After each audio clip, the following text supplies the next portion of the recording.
The streets of New York, they were completely barricaded. I mean, just totally locked down. Oh, yeah. You had 1,000 of the world's most famous faces, all gathered under these incredibly strict non-disclosure agreements. Phones were confiscated at the door, just dropped into those secure pouches, you know? Right, the Yonder pouches. Yeah, exactly. And just like that, the most anticipated wedding of the decade was sealed behind closed doors. But, I mean, an NDA can only protect you for so long, right? Oh, absolutely. I mean, eventually the barricades have to come down. Right. The PR machine powers off, and then these two people actually have to, live together. Which is really where the real story begins. Because a wedding, well, that's a heavily produced event. But a marriage, that's an ecosystem. Exactly. Welcome to the deep dive. Today we're cutting through that massive security perimeter to look at what happens when the honeymoon actually ends. Yeah, getting into the real stuff. We're examining how Taylor Swift and Travis Kelce are navigating reality like 1 month after their highly secretive July wedding. It's been a wild month, too. It really has. And our sources for this are just this crazy curated stack. We've got everything from hardcore NFL training camp reports to international fashion columns. We're looking at pieces from Marie Claire, The Guardian, Geo News, and The Times of India. It's such a massive spread of perspectives. It is. And our mission today is to look past the paparazzi photos. Right. We want to decode the actual mechanics of how you blend $1 billion pop empire with the really grueling reality of professional football. Yeah, and the contrast in these sources is just incredible. I mean, on one hand, you have British fashion magazines hyper-analyzing a haircut. Right. And then on the other hand, you have former NFL linebackers delivering this brutally raw marriage advice. But when you layer them all on top of each other, you start to see the real picture. Exactly. You see the intricate scaffolding that's required to keep a relationship like this functional. Well, let's start with the sheer scale of the event they're recovering from, okay? Because July 2nd and 3rd at Madison Square Garden, it was massive. Unprecedented for a wedding. According to the reports, they transformed this iconic sports arena into what organizers called a secret garden. Which is quite the vibe shift for MSG. Right. They used this extensive green and white draping to, manufacture intimacy in a room built for 20,000 screaming fans. I mean, think about the psychological dissonance of that choice alone. Yeah. Madison Square Garden is a venue designed for public consumption, right? Totally. It's the most public place ever. It's where you go to be seen by the world. So to rent out the mecca of sports and entertainment, only to drape it in fabric and literally lock the doors, that is a profound statement about control. They took the ultimate public space and forced it to be private. Forced privacy, exactly. And man, they paid a serious premium for that forced privacy. NYC Mayor Zohran Mamdani revealed that the couple paid the city $160,000. Wow, just to the city. Yeah, just to cover the police presence and the street closure costs, $160,000 purely to maintain a perimeter against the outside world. That is staggering. And inside that perimeter, you had this surreal collision of universes, like Tom Brady, Patrick Mahomes, Selena Gomez, Emma Stone, Brad Pitt. Oh, and Adam Sandler officiating. Yes, Adam Sandler officiating. Yet, despite 1,000 people in attendance, almost nothing of substance actually leaked. Which is wild. Yeah. But, the enforcement mechanism there isn't just a legal NDA. Right, it's deeper than that. Yeah, because people at that level of fame, they aren't terrified of a lawsuit. They're terrified of losing access. Oh, that makes so much sense. The currency at that wedding was social capital. If you leak a detail, you are immediately exiled from the inner sanctum of the two most powerful cultural figures in America right now. You're just cut off. Exactly. And we actually saw this invisible fence in action. Do you remember the Adam Aron thing? Oh, the AMC CEO. Yeah, I do. Right. So he attended, and he posted a comment describing their vows. He called them long, entertaining, personal, charming, emotional, irreverent, and endearing. Which is honestly a really nice compliment. It is. But within hours, that post was completely deleted. He brushed up against the invisible fence and got a shock. Precisely. Because even a compliment is considered a breach of the perimeter. I mean, Travis later did a press briefing where he kept things incredibly broad. Right. He just called it the best night of my life and a childhood dream. Super vague. Yeah. They are guarding the unvarnished reality of their dynamic with absolute zero tolerance. Which honestly makes this one quote from the Times of India hit so much harder. Oh, The Channing Crowder quote. Yes. Amidst all this highly polished, NDA-protected, billion-dollar perfection, former NFL linebacker Channing Crowder goes on the Pivot podcast. And he did not hold back. No, he bypassed the PR machine entirely and delivered this dose of unpolished reality. He basically said, enjoy love, but it's not easy. Right. And he said, I don't give a damn how much billions she got. I hope he puts a baby in her soon because they're going to lock in. Which is such a raw way to put it. Right. He warned that there will be disagreements and only love will keep it together. Crowder's perspective is vital here, though, because he actually understands the specific brutal culture of the NFL. Right. He's been in the trenches. Yeah, he's stripping away all those secret garden aesthetics and pointing directly to the grind. When he says they are going to lock in, he's referring to the bunker mentality required to just survive a football season. That makes a lot of sense. A $160,000 police barricade can keep out the paparazzi, sure, but it does absolutely nothing to protect you from the mundane frictions of living with another human being. Especially one whose schedule is dictated by a ruthless corporate sports machine. Exactly. Well, and they survived the wedding of the century, right? But the first real turf war of their marriage didn't even wait for the football season to start. Oh, no. No, it didn't happen in the press. It happened in their own living room. And that's not even the wildest part. Oh, the pet situation. Yes, not over schedules, but over pets. The reports highlight this incredibly revealing domestic turf war. Right, because Travis adopted a dog last year. Yeah, Wendy. And Wendy is reportedly full of energy and just wants to play constantly. Like a classic golden retriever energy. Exactly. And this is deeply disrupting Taylor's famous cats who are, used to absolute peace, quiet, and a lot of personal space. One insider actually described the dynamic as watching three tiny divas negotiate a peace treaty. That is so funny. But it's also, on the surface, it's just a funny tabloid anecdote. Right. But if you look at the underlying mechanism, yeah, it is a perfect microcosm of their overarching challenge. Oh. I mean, you have two highly established entities, each with deeply ingrained routines and boundaries. Very true. Travis brings this golden retriever, high-energy, constantly moving presence. And Taylor's environment is notoriously curated, guarded, and meticulous. Feline energy, if you will. Exactly. Feline energy. And suddenly, these two opposing operational styles are forced to share the same square footage. They have to find a brand new equilibrium. And right now, it seems like that equilibrium is leaning entirely in Travis's direction. Oh. Well, the honeymoon is over, and they've completely shifted to domestic life in Kansas City. On July 29th, Travis had to report to the Chiefs training camp in St. Joseph, Missouri. Right, getting ready for that September 14th opener against the Broncos. Exactly. And according to Marie Claire, Taylor is completely adapting to his ultra-disciplined NFL routine. Like, entirely. Entirely. She's doing the early nights, she's cooking healthy, clean meals, joining him for power walks, swimming, and even weight training. Wow.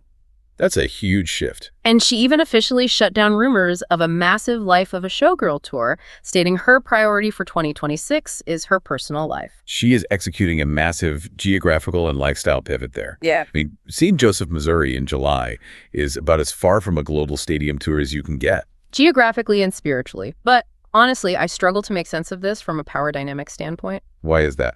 Because we are talking about the biggest pop star on the planet. She is at the absolute zenith of her cultural influence. Yeah. Why is she molding her entire existence around a Midwestern football schedule? I see what you mean. It feels analogous to, a Fortune 500 CEO taking a sabbatical to act as a supportive intern at their partner's startup.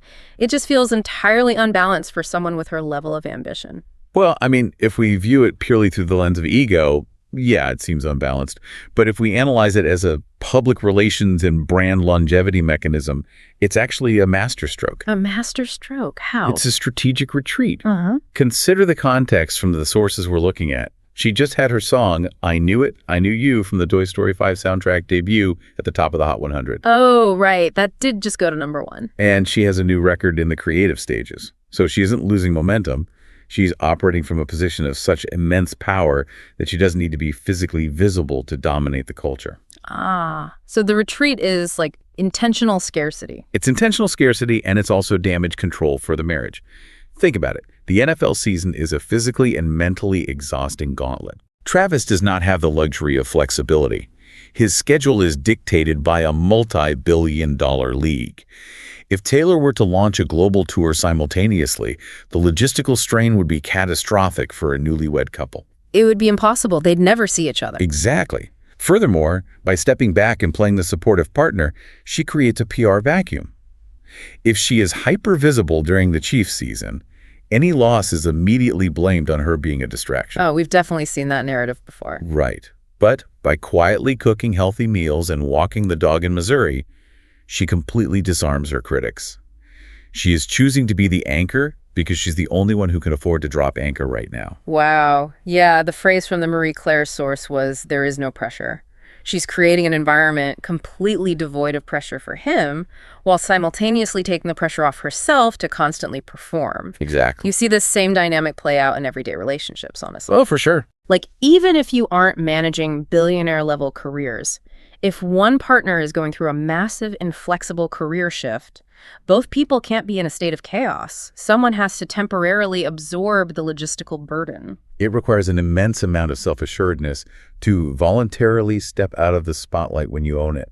You really have to be deeply secure in your own legacy. That is so true. Speaking of legacy, though, Taylor isn't just resting on her laurels in Missouri. We are seeing her slowly start to signal her next era. Which is always exciting. Definitely. And hey, if you are loving the psychology behind these pop culture moments, make sure you hit subscribe, because the mechanics of how these stars operate behind the scenes is what we do here on every single deep dive. Yeah, we've got so many more stories coming up, too. We really do. But let's look at how Taylor is stepping back into the public eye. Mm-hmm. So on August 12th, she made her first post-wedding public outing in London. Right at Annabelle's. Yeah, she was spotted leaving the private club. Annabelle's wearing this purple floral dress, but the internet didn't care about the dress. They entirely focused on her hair.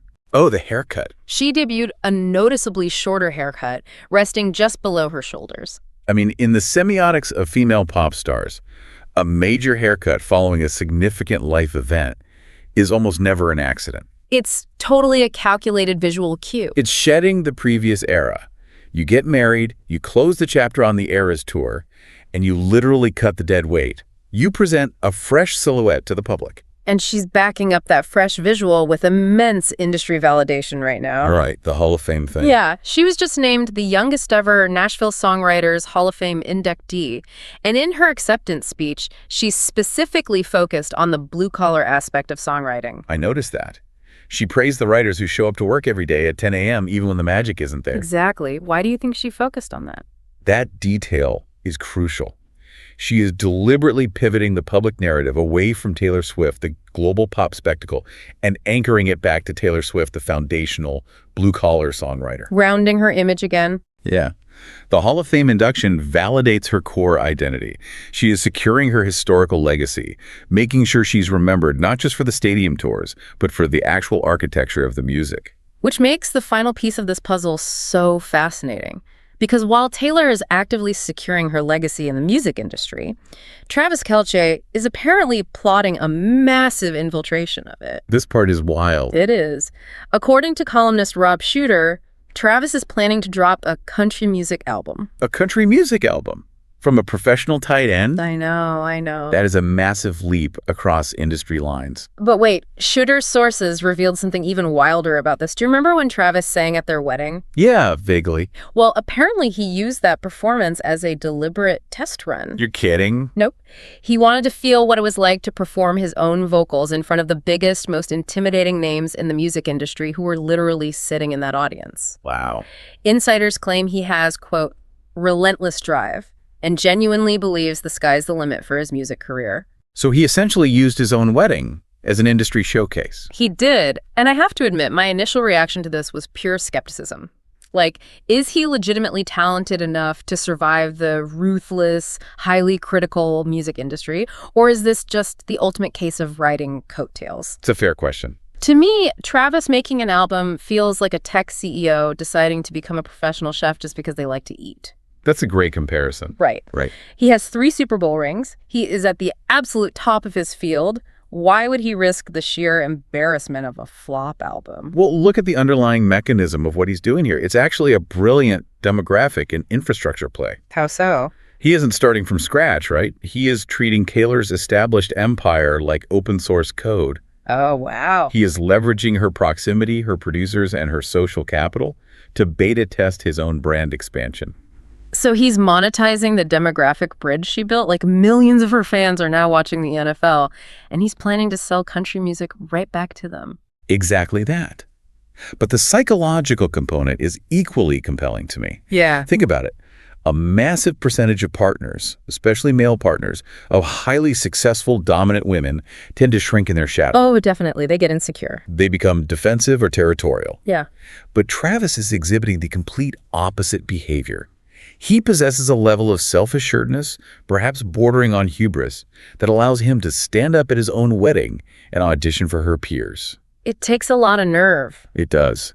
He feels secure enough in their partnership to step directly onto her turf and risk public failure. And Taylor feels secure enough to let him do it. She's perfectly content stepping back, managing the household in Missouri, managing the pets, and just letting him take the creative risk. It's a total inversion of their public personas. It really is. The athlete becomes the vulnerable artist, and the global pop star becomes the quiet, foundational support system. It reviews a highly functional cross-pollination. Yeah. They aren't just sharing a home, they're exchanging playbooks. He is adopting her media savvy and industry access, and she is adopting his rigid, disciplined, protective boundaries. It's an incredible study in compromise. And honestly, whether you're navigating a relationship where you both work from home in a small apartment, or you're managing vastly different career trajectories across the country, the mechanics are the same. Yep. You have to endure the friction of blending routines. You have to be willing to strategically retreat when your partner needs the bandwidth. And you have to be secure enough to let them experiment, even if it means trying to sing country music. The foundational requirement is the willingness to step into the other person's world without losing your own identity. Absolutely. Well, we've covered the NDAs, the PR strategies, the domestic adjustments, and the career pivots. But taking all of these sources together, I really want to leave you with one final thought today. We're watching Travis pivot into music, right? Using his wedding as a showcase. And we are watching Taylor embed herself deeply into the NFL ecosystem, moving to training camp, adopting the lifestyle. If these two trajectories continue, we are no longer just looking at a marriage. No, we are looking at a merger. Exactly.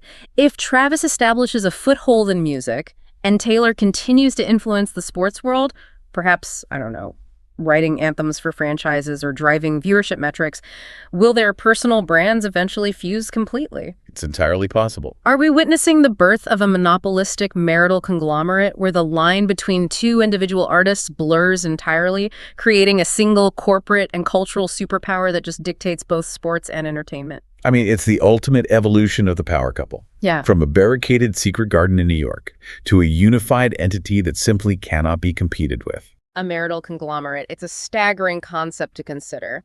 Thank you so much for joining us on this deep dive into the sources. We hope this uncovered the hidden architecture and the very human mechanics behind the barricades and the headlines.